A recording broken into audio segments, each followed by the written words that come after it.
qui a pratiquement passé toute sa vie avec Sembène. Vraiment, je ne me rappelle pas être allé dans cette maison-là sans qu'elle soit présente, discrète, mais tout ce qu'il faut pour que un être humain puisse fonctionner, elle a apporté ça. Rarement on parle d'elle. Je ne sais pas si Samba l'a fait parler dans son film ou si Samba a montré une image d'elle. Mais Samba, si tu ne l'as pas fait la prochaine fois quand même, et une image de Nafi, je ne veux pas en parler puisque personne ne l'a vu. Mais Nafi Djougal Niti Gis la Kabambranye, là, vraiment.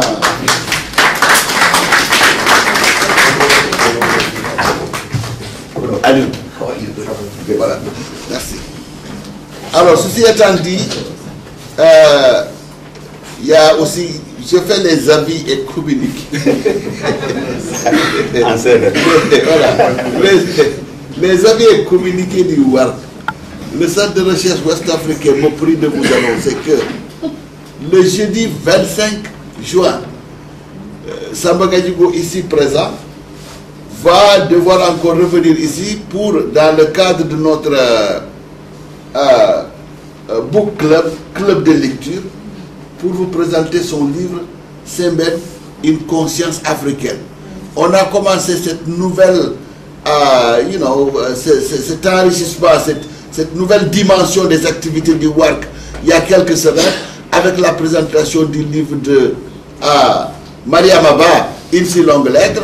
Voilà, l'initiateur avait même dit que la deuxième personne à intervenir serait le professeur Samba Gadjigo. Il se trouve qu'il est là avant qu'il ne parte. Donc le jeudi 25 à 15h30, il va présenter son livre Ousmane Sembène, une conscience africaine. Il se trouve que dans cette salle-là aussi, il y a une dame que l'on connaît sous le nom de Aileen Julien, si vous voulez, professeur Aileen Julien. Mais professeur Aileen Julien s'appelle aussi Madame Si. Madame Si. Aileen Julien a été l'épouse très aimante et très affectueuse du célèbre artiste et professeur à l'école des arts, M. Khalidou Sy.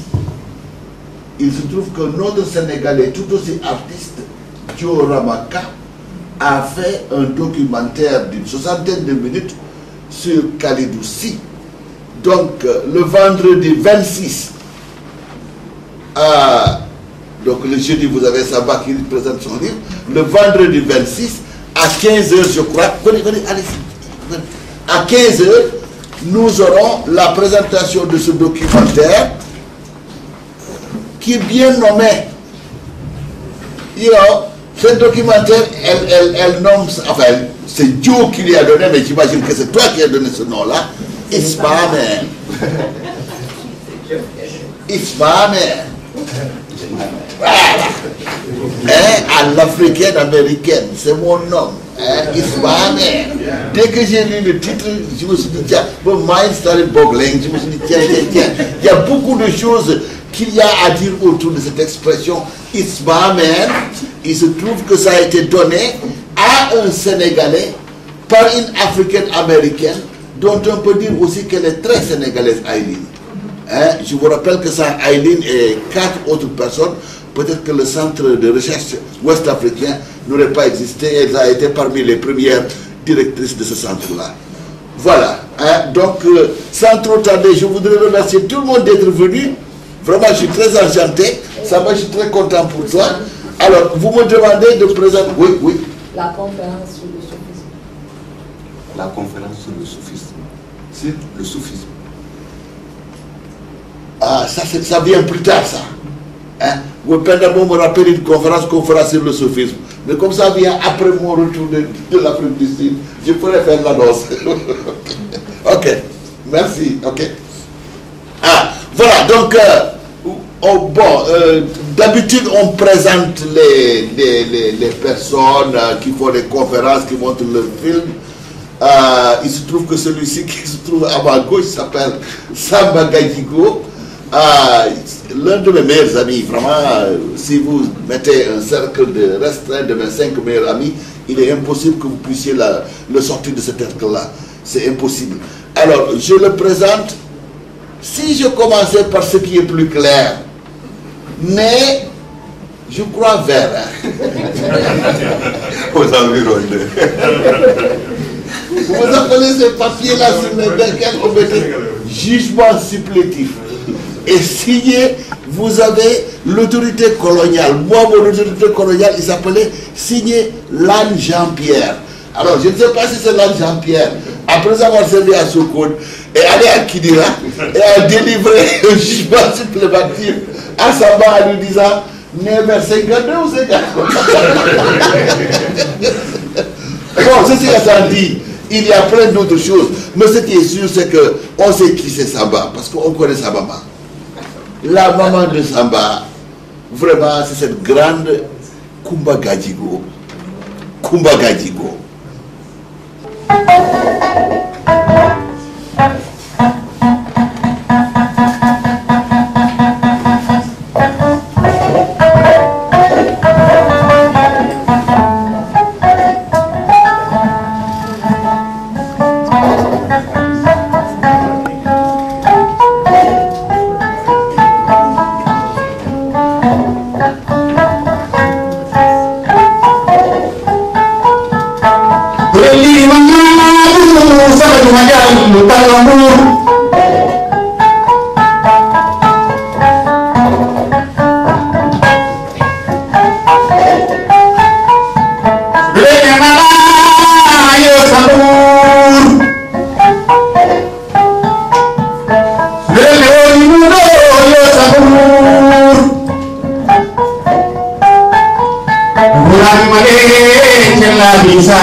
Il est maintenant professeur titulaire de littérature africaine et il enseigne au collège, à l'université qui s'appelle Mount Holyoke College depuis 1986. Je dois dire quand même que, en collaboration, on a fait partir aux États-Unis et en particulier sous son instigation, pas moins d'une cinquantaine de jeunes Sénégalais, dont la plupart se sont installés aux États-Unis, ont pu fonder famille et ont trouvé du travail. Donc vraiment, Samba, je voudrais te dire merci au nom de toute la communauté ici. C'est vrai que tu es Sénégalais, tu l'as fait en tant que Sénégalais, mais moi je sais à quel point tu as vraiment aidé des jeunes Sénégalais, et surtout des jeunes Sénégalaises qui n'avaient pas de possibilités, qui quand même ont réussi à aller dans cette prestigieuse université qui est Mount Holyoke, parce que quand même le taux d'inscription moyen dans Mount Holyoke par semestre, c'est fait dans les 40 000 $, ça fait 20 millions. Alors si vous donnez à quelqu'un la possibilité de faire 3 années ou 4 années successives, c'est-à-dire 6 semestres sans débourser un liard, je crois que la communauté autour de cette personne-là devrait vous dire merci.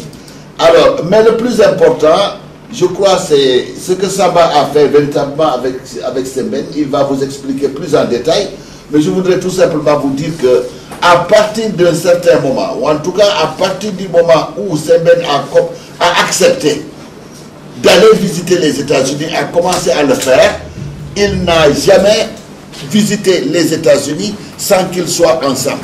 Et à partir de ce moment, tous les séjours de Sembène qui se faisaient soit à Ouagadougou avec le festival ou un peu partout, ça ne pouvait se faire sans la présence de Sembène, de Samba Gadjigo, qui est finalement devenu son fils adoptif. Peut-être même plus fort qu'un fils adoptif. Il y avait des liens extrêmement étroits et importants entre eux, encore que le début n'a pas été facile. C'est pour ça que j'ai essayé de décoder un peu le titre que Samba a donné à son film. Ça allait d'être un titre. Quand j'ai vu ça, je me suis dit, mais pourquoi Samba a donné ce titre-là à son film? C'est Sembène, point d'exclamation. Le film s'appelle comme ça, Sembène, point d'exclamation. C'est pas original ça. Un film qui fait... Oui, mais je viens, j'en viens. Un film qui fait la biographie de Sembène et vous appelez ce film-là Sembène. La seule originalité, vous mettez un point d'exclamation. Et le secret est dans ça. Le secret est dans ce point d'exclamation. Sembène, c'est l'émerveillement, c'est l'extase, c'est vraiment aussi les appréhensions, le cœur qui bat le jour où pour la première fois, il ose de faire toc-toc devant le bureau de Sembène, qui a dit certainement le renvoyer. Je ne crois pas qu'il ait pu lui dire, oui, tu viens pour ça, je suis d'accord. Il a dit certainement lui dire, oui, vous m'avez envoyé une correspondance, j'ai lu ça, merci beaucoup, c'est fini, bonne journée. Et il a dû retourner, bon, il va raconter l'histoire à nouveau. Donc, you know, c'est cette personne qui était un véritable mythe, et qui est resté d'ailleurs un mythe, qu'il puisse venir à prendre un café banalement dans un hôtel quelque part aux États-Unis avec Sembène, et que Sembène repose totalement pratiquement sur lui par rapport à beaucoup de choses, et qu'il refuse même d'aller au FESPACO au Burkina en disant à Samba, si tu ne viens pas, moi je n'y vais pas, hein, de toute façon, etc., etc.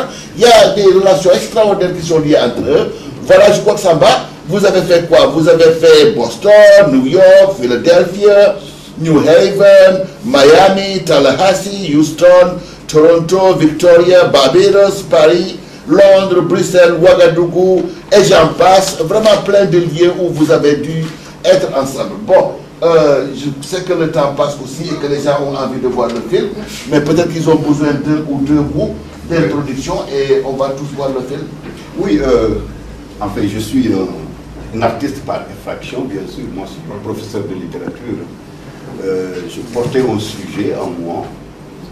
Et il y a 7 ans, quand j'ai commencé ce sujet-là, je n'avais qu'une seule certitude, c'est que je ne savais rien en cinéma. Et j'ai écouté les histoires de ma grand-mère dans notre société halpoulard, mais je n'ai jamais pris de caméra pour raconter. Vous avez un micro là, il y en a qui parler d'elle-même. Je crois qu'une fois que l'œuvre est sortie, on l'a portée pendant des mois, pendant des années. Désormais, c'est l'œuvre qui porte. Et je crois qu'il est vrai aussi que très souvent on demande à un artiste qu'est-ce que vous avez voulu faire. L'artiste n'a absolument rien voulu faire. Le sens de l'œuvre d'art émerge, à mon avis, au point de rencontre entre l'artiste et le public. J'ai connu Sembène quand j'avais 17 ans, j'ai lu Les Bouts de Bois de Dieu. Ensuite, j'ai rencontré Sembène 17 ans plus tard et nous avons travaillé ensemble pendant 17 ans.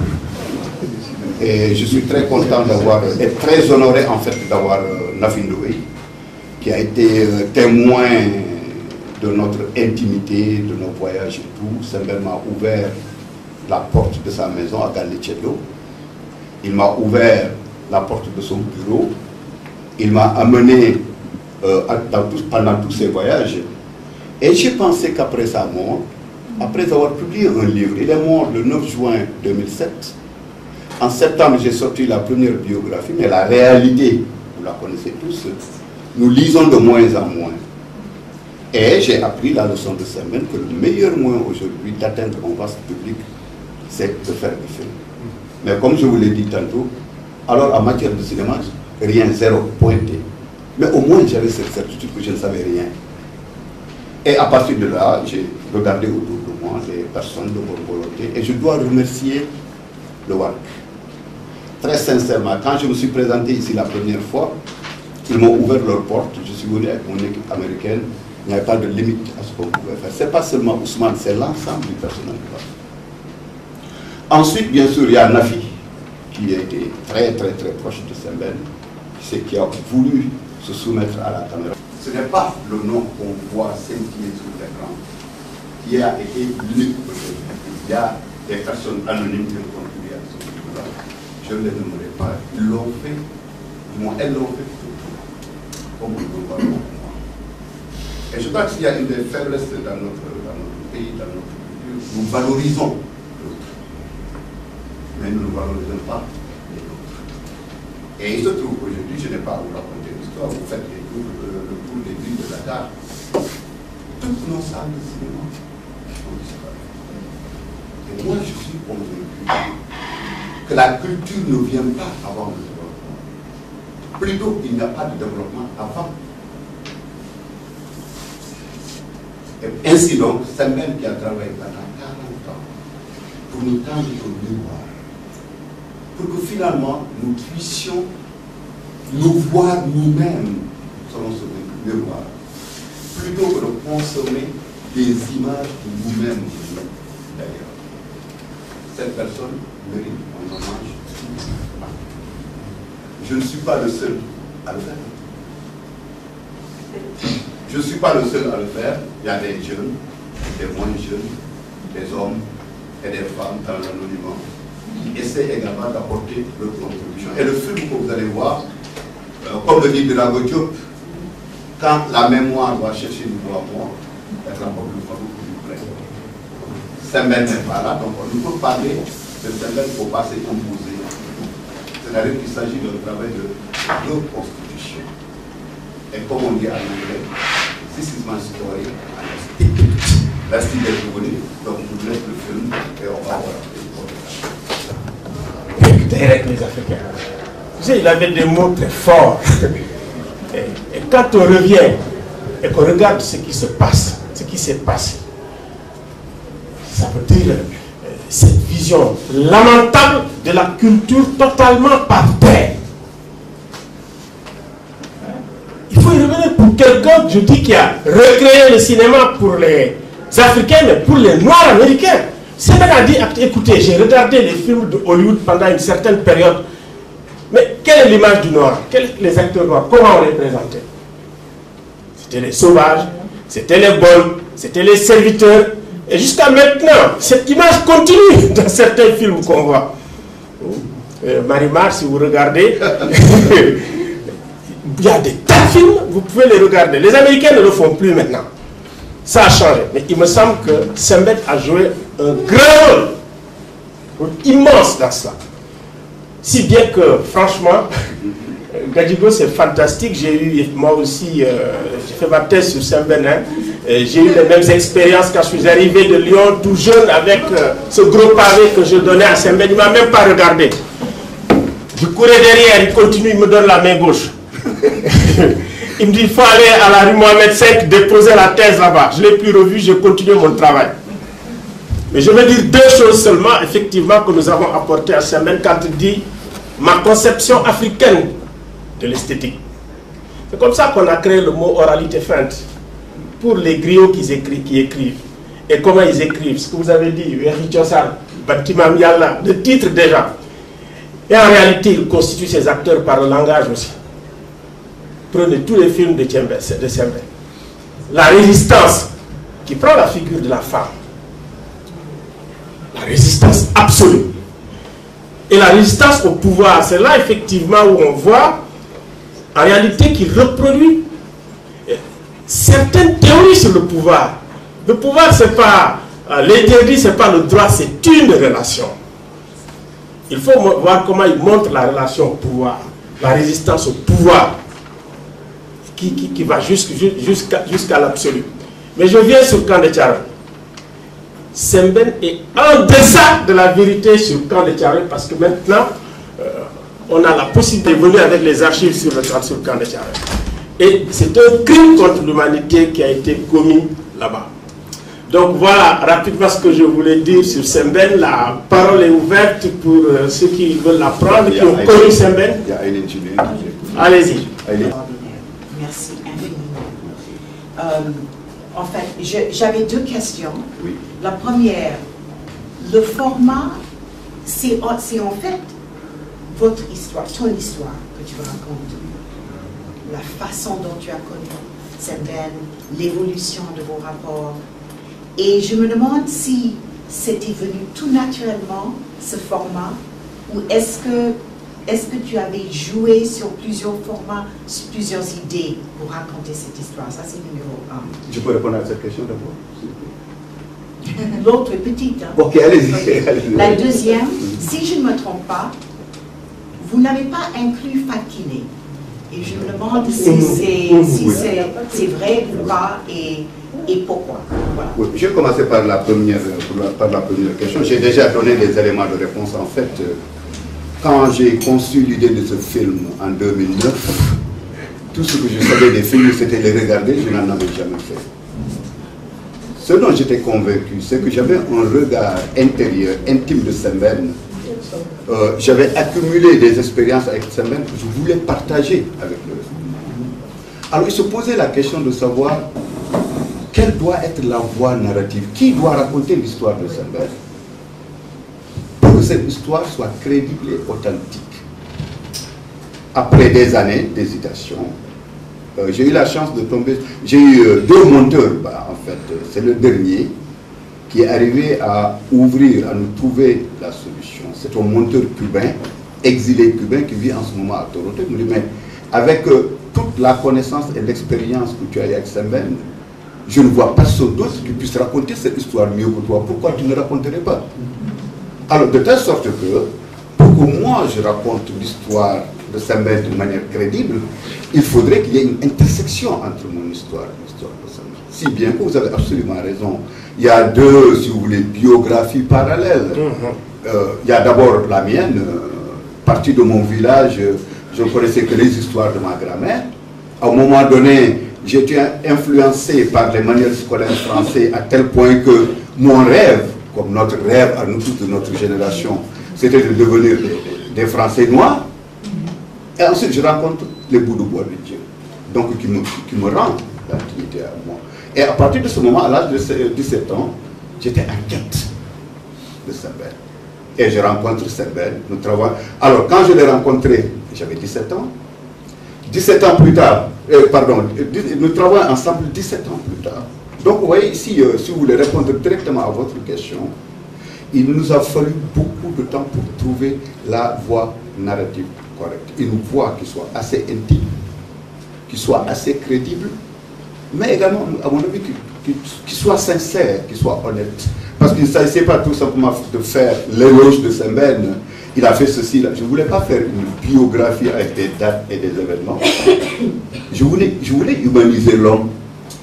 Et je pense qu'à part Nafi, peut-être, et son épouse, peut-être je suis l'une des rares personnes à avoir eu ce privilège de le connaître de l'intérieur. Donc voilà la réponse à la voie narrative. Alors la deuxième question, vous me la rappelez. Oui, il n'y a pas Fatou Kiné. Vous avez absolument raison, mais nous avons quand même, on a 88 minutes pour représenter un travail de 50 ans. Il fallait faire un tri. Et le tri n'était pas du tout facile. Et je suis le premier à reconnaître que la problématique de la femme est au centre de la création. Si vous regardez sa première œuvre, Le Docker Noir, le premier chapitre de la première œuvre s'intitule La Mer, titre qu'il a emprunté en fait à Maxime Gorky, qui l'a beaucoup influencé. Et donc de Docker Noir jusqu'à Moiladé, certainement les femmes sont au centre de l'œuvre de Sembène. Mais comme je vous l'ai dit, il fallait faire un choix et tout choix est arbitraire. Nous n'avons pas mis Fatou Kiné, mais nous avons mis Moiladé pour, si vous voulez, réhabiliter ou racheter notre faute, si vous voulez. La première question, c'est des questions qui font très mal. Moi, mon rêve était que le Sénégal soit le premier endroit où on montre ce film. La première mondiale, c'était le 23 janvier au Sundance Festival aux États-Unis. La deuxième, c'était à Cannes. Et je me pose parfois la question, n'eût été l'intervention du WAC, leur bonne volonté et l'espace qu'ils m'ont donné, je me demande si le film allait voir un jour ici au Sénégal. Ça fait extrêmement mal parce que, au-delà de ma propre expérience, je connais, j'ai côtoyé les cinéastes africains, j'ai côtoyé les cinéastes sénégalais, j'ai vu, malgré les conditions très difficiles qui prévalent ici, je les ai vus continuer à faire des films. Malheureusement, ces films sont vus plutôt ailleurs. Aller au festival de New York, aller au festival de Paris, aller à Amiens. Mais alors, le paradoxe, cependant, suprême, c'est en même temps que nos cinéastes cherchent un espace de diffusion pour leurs films. Nos écrans ici à l'intérieur sont colonisés. Je ne suis pas contre un échange d'images, un échange culturel. Mais je trouve qu'en ce moment, on est en train de larguer sur notre continent les déchets culturels les plus toxiques qui soient pour notre jeunesse. Et une des raisons pour lesquelles j'ai fait ce film, justement, c'était de montrer, entre autres, Sembène n'est pas le seul. Et je souhaiterais que chacun de nous se concentre sur un artiste africain particulier pour montrer leur combat personnel. J'ai choisi Sembène pour des raisons très communes que je connaissais, pour montrer ces hommes et ces femmes qui luttent, pour nous proposer non plus des images dégradantes que nous voyons dans le cinéma colonial, mais des images qui nous réhabilitent et qui nous galvanisent. Mon souhait, c'est que l'influence que le cinéma de Sembène a eue sur moi fasse tache d'huile. Vous aviez remarqué, on a mis la plupart de ces films, on n'a pas mis Fatou Kiné. Ma première intention, mon premier but, c'est tout Africain qui voit ce film, aussitôt après notre documentaire, que cet Africain ait le désir de revoir tous les autres. Mais là, on ne peut pas demander au cinéaste d'écrire son scénario, de mettre en scène son film, de chercher de l'argent pour faire ce film et d'ouvrir les salles de cinéma. Il faut que l'artiste soit soutenu par une politique culturelle. Il ne peut y avoir de projet culturel s'il n'y a pas de projet de société. Et c'est là où je crois que c'est l'art peut-être pourra nous secourir. Malgré les difficultés, Sembène a lutté pendant 50 ans. J'en connais qui sont là dans la salle, qui ont lutté également pendant des trentaines d'années. J'étais témoin d'une scène, permettez-moi. J'étais à Londres un jour, et il y avait un festival. J'ai pleuré toute la journée. J'ai rencontré un jeune cinéaste. Je n'en dirai pas la nationalité, ce serait très facile à dire. Il sautait d'avion en avion avec les bobines de son film sous le bras pour les montrer au festival Pourquoi? Parce qu'il n'avait même pas de distributeur. Or, cette distribution, c'est la responsabilité de l'État de créer aux artistes. Je ne dis pas à l'État de donner des milliards aux artistes, mais quand les artistes font leur travail, créez-leur les conditions de leur travail, les conditions de diffusion. En France, on a bien l'exclusive culturelle en ce moment, l'exception culturelle.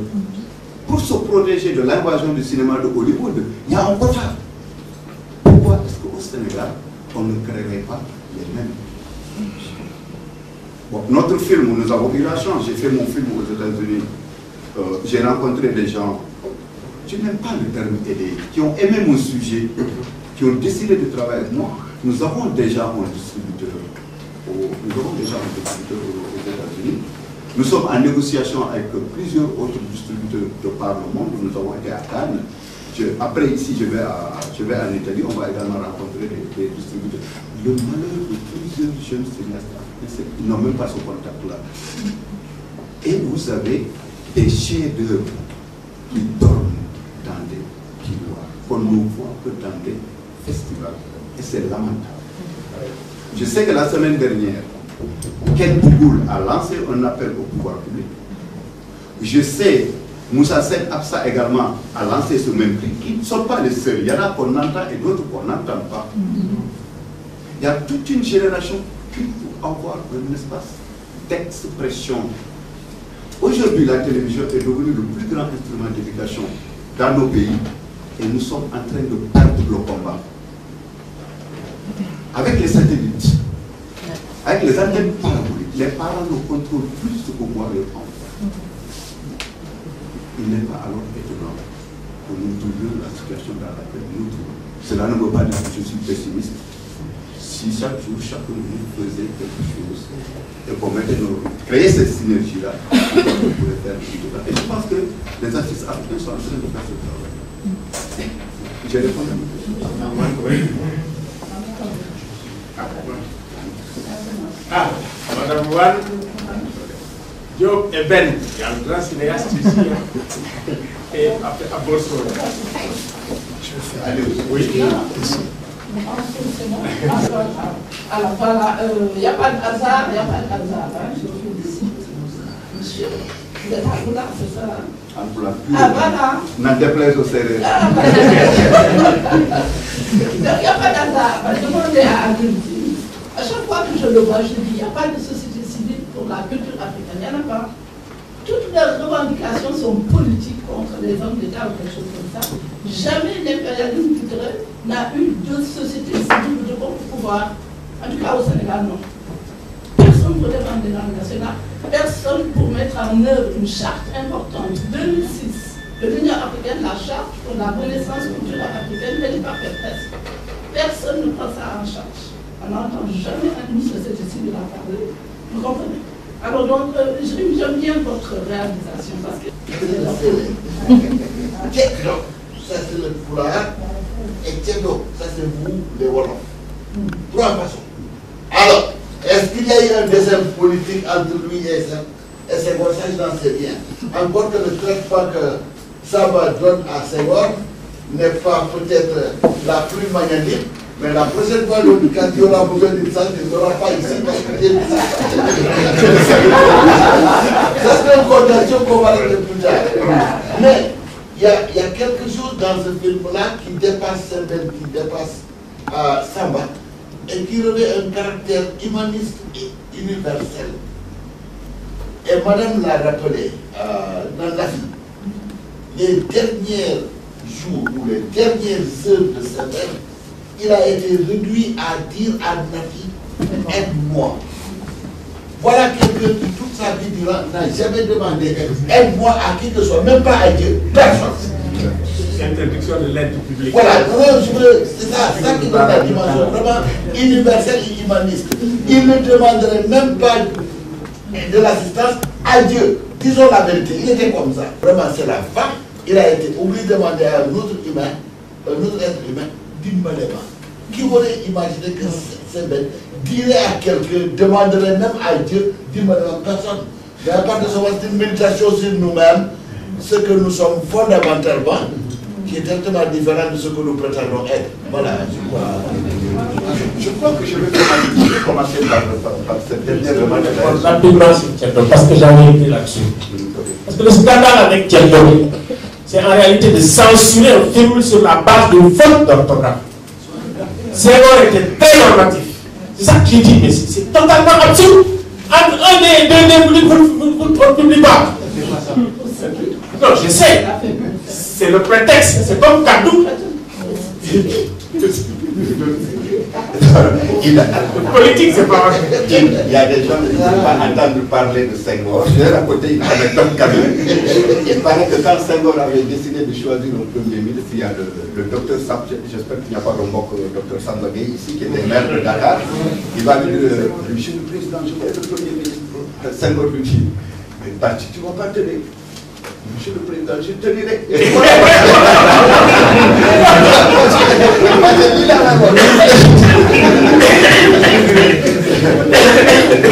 Tout simplement, en fait, quand même aborder dans le même sens que le terme de Ousmane Sembène, Father of African Film, a été la première fois utilisé, pourtant que je sache, c'est très difficile d'en faire la jeunesse. C'était dans un livre de Françoise Pfaff, qui a fait une série d'articles sur le film. Mais cela dit, historiquement, au moment même où Sembène était encore à Marseille et qu'il écrivait au pays Mumbo en 1957, Paulin Soumanou Vieira avait déjà fait son premier. Ça c'est un. De deux, quand après les indépendances, Vieira est venu ici, comme vous l'avez dit, il est devenu le directeur des actualités. Quand Sembène est revenu ici en 1960, il est allé sur le Congo pendant les événements de Lumumba. Et quand il est revenu, il a dit à Vieira, moi je voudrais faire du cinéma. Vieira lui dit, Demal Sodello Dama. Et quand il est allé à l'Union soviétique en 1961, il est venu en 1962 avec une vieille caméra 16 mm et une vieille caméra soviétique. C'est effectivement Paulin Soumanou Vieira qui l'a accueilli ici et qui a permis son départ. Et autre chose, dans le film, Paulin Soumanou Vieira est le premier critique que Sembène ait accepté sur le plateau de son film. Sur le plateau de Tchédo, Vieira en a fait un film qu'on appelle L'envers du décor. Et dans l'interview à New York, quand il parlait de Tchédo, Vieira était également avec lui. Et j'en passe, Vieira a été quoi? Son directeur de production, si vous voulez, je dirais de la Noire 2 jusqu'à Tant de Tcharo, il me semble. Vieira est décédé en 1987, n'est-ce pas? Donc jusqu'à cette période-là, il a travaillé avec Vieira.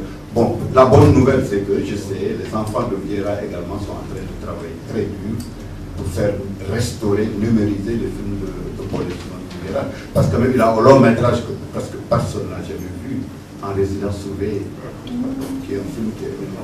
Donc oui, vous avez absolument raison. Malheureusement, dans ce genre de travail, on ne peut pas tout faire à la fois, mais votre remarque est bien acceptée. Alors, quant à votre question de savoir ce que Sembène pensait des trois régimes de Senghor, de l'animation. Oui, ah oui. Bon, l'animation, si vous voulez, là vraiment, on a mis, c'était pour, comment dire ça en français, chapter heading. On a voulu partager le film à différents chapitres. On a dit, vraiment, il n'y a rien de tel que de capturer l'attention du public, surtout le jeune public, de mettre quand même pour les titiller un peu en mettant de l'animation. Vous ne pouvez pas savoir combien cette animation nous a coûté. Il nous a fallu, et Ousmane est témoin populaire, il m'a fallu faire venir ici une Australienne, ici à New York, ici à Dakar. Nous l'avons fait découvrir les matériaux africains. Ousmane et le WAC nous ont prêté du feu, nous avons pioché pendant toute une semaine pour pouvoir trouver le matériau qui fait qu'il reflète cette sensibilité africaine. Donc ce n'était pas du tout ludique, pour moi ça faisait partie, c'était une partie intrinsèque du film. Et je crois qu'il y a beaucoup de commentateurs qui m'ont dit que ça permettait quand même de structurer le film, de briser la monotonie en mettant cette animation-là. Alors maintenant, votre question c'était de savoir qu'est-ce que Sembène pensait des trois régimes de Senghor, de Abdou Diouf et de... Je crois que les choses sont beaucoup plus complexes de cela. Et c'est très très facile d'avoir une approche très réductionniste. Oui, il y a une opposition entre Senghor et Sembène et puis ça s'arrêtait là. crois qu'il y a eu quelque part beaucoup de collaboration entre Senghor et Sembène. Là où, et ça je crois qu'on le dit, on y touche, on effleure le problème dans le film. Sembène a écrit son premier texte en 1956. Or, déjà 10 ans auparavant, en 1947, Alioune Diop avait créé Présence africaine. Et le Senghor, les Sévères, les Damas, les Biravo Diop étaient déjà là dans cette mouvance-là. À l'époque, Sembène était docker à Marseille. Donc, vous voyez, il y a une sorte de snobisme par rapport à Sembène. Et il a fallu l'intervention d'un, j'ai des trous de mémoire, d'un Angolais, Mario de Andrade, pour que le premier manuscrit de Sembène soit accepté en présence africaine. Ensuite, en 1956, pendant le premier congrès des écrivains artistes noirs qui est tenu à Paris, Sembène, Poyonou, Mungo Betty étaient les 2 ou 3 qui étaient marginalisés parce qu'ils étaient marxistes. Donc Sembène dit que lui, il avait lu, en fait, il a lu tout, il a tout lu. Il a lu les autres plans. Donc pour lui, l'Afrique qui était représentée n'était pas la sienne. Il est maçon, il est docker, il a été pêcheur. C'est ce peuple-là qui n'était pas représenté. Et d'ailleurs, il a fait des commentaires dans une interview à Carimour en 1972 à Paris. Il dit que lui ne reconnaissait pas du tout dans la négritude parce que les gens c'était, entre guillemets, ils jouaient avec des mots. Alors que lui, cela le intéressait. Alors si parmi ce groupe-là, il y a quelqu'un qui admirait et il l'a déclaré, c'était Biravo Diop. Sembène, les contes d'Abba de Kumba ont fait de Sembène le grand conteur qu'il est. Et il a fait un commentaire, il dit d'ailleurs, la manière dont Biravo Diop transpose du Wolof au français, tu n'as même pas besoin d'enlever une virgule, ça coule de source. Donc, si vous voulez, il y avait cette vision de l'Afrique, à mon avis, qui était assez différente du moment de la négociation. La réalité, c'est que Senghor lui a rendu les services aussi. Dans son cas. Pour en venir très rapidement, je ne vais pas me poser la parole. Avec Abdou Diouf. Alors, Tchèdo a été interdit en 1976 ou 1977. En 1980, si ma mémoire est fidèle, Senghor a démissionné et Abdou Diouf a pris le pouvoir. 6 ans dans le mandat de Abdou Diouf, beaucoup de critiques se sont élevées contre lui, comme quoi il a complètement bradé l'héritage culturel de Senghor, qu'il n'a absolument rien fait. Et toutes les structures qui étaient là, qu'il s'agisse de Sorano ou autres, étaient déjà construites par Senghor. Et je crois que quelque part, par réaction à cela, et Ben Diogoybe et les autres sont là pour vous corriger, que Abdou Diouf a pris une initiative, du moins la seule que je connaisse à l'égard des cinéastes, c'était la création de la SNPC, Société Nouvelle de Production Cinématographique. C'est bien dit, cela. Et ils ont donné de l'argent pour encourager la création.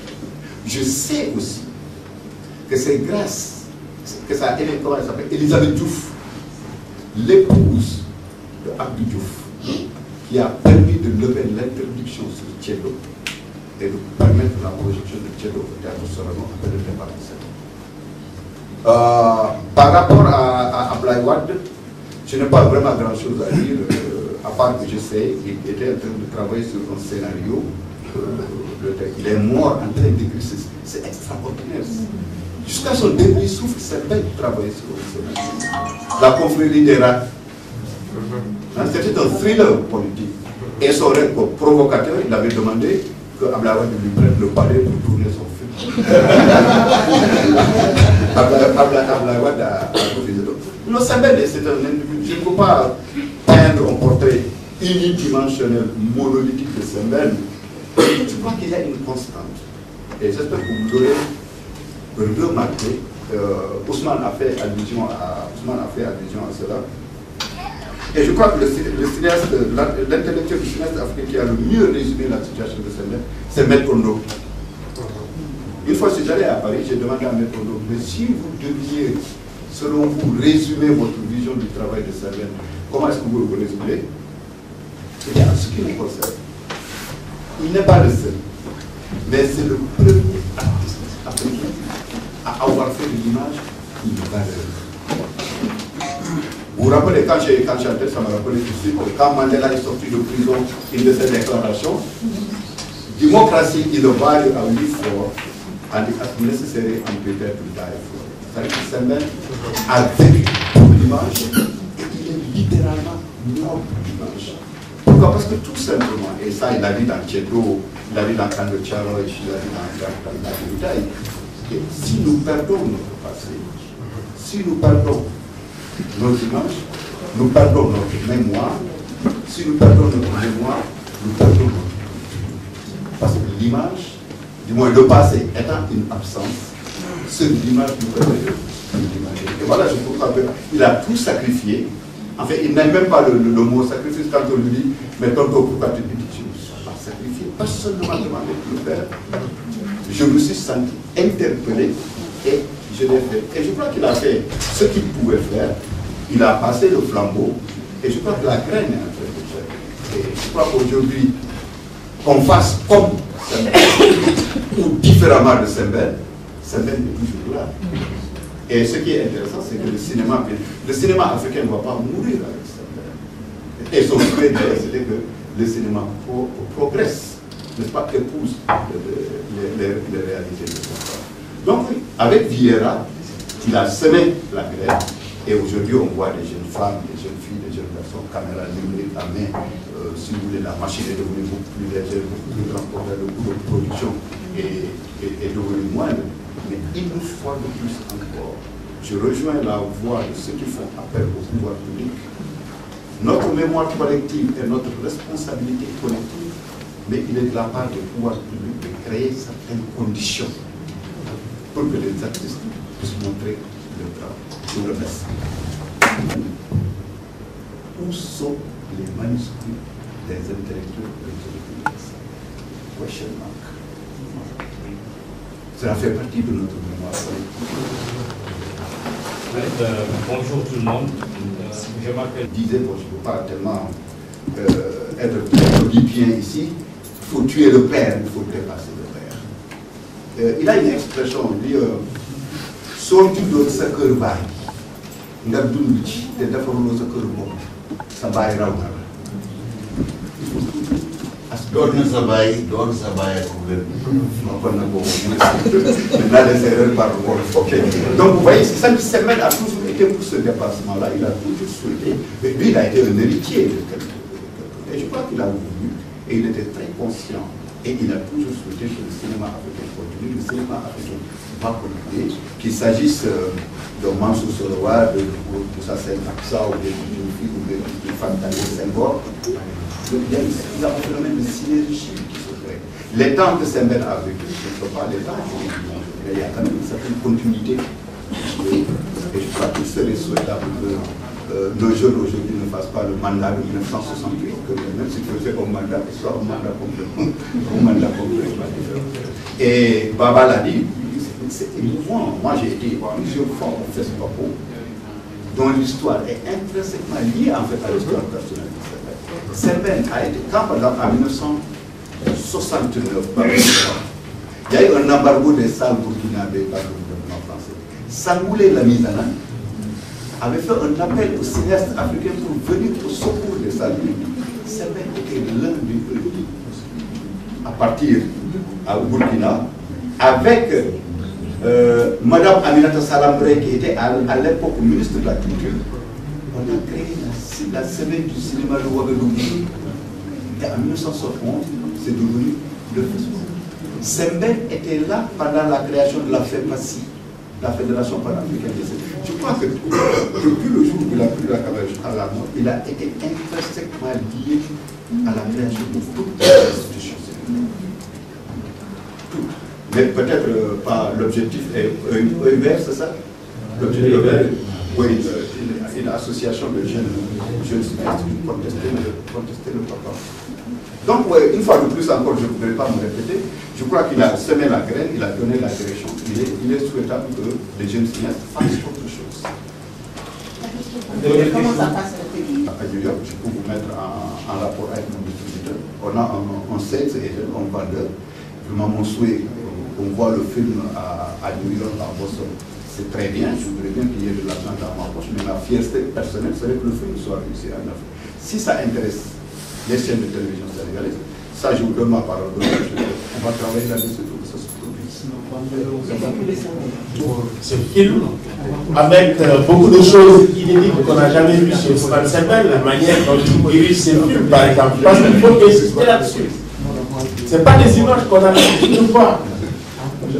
C'est important. Sembène en train de faire ce film, de discuter avec les autres. C'est le côté cool. Alors, mais vous savez, il y a la tragédie. La plupart de ces images d'archives-là, du cinéma africain, de l'histoire africaine, pour qu'un artiste africain y ait accès, il faut payer l'INA. Mais justement, de l'audiovisuel en France. Même les films de Paulin Soumaïla, $1000 la minute. Oui, absolument. $1000 la minute. Alors on dit que les cinéastes africains ne produisent pas. Comment peuvent-ils produire dans ces conditions? Ça aussi, c'est notre faute, parce que les actualités sénégalaises. Le premier prix du président de la République pour les lettres, et une seule fois. Maintenant, je pense qu'il va falloir se battre pour, je dirais, promouvoir la culture, promouvoir le cinéma, les cinéastes et les artistes de façon globale. Ne serait-ce que par une reconnaissance de Ousmane Sembène, interpeller le maire de Dakar pour qu'il lui porte le nom de Ousmane Sembène. Mais ça a été cool. Voilà. Une fois que les campagnes électorales sont terminées, on n'en a plus entendu.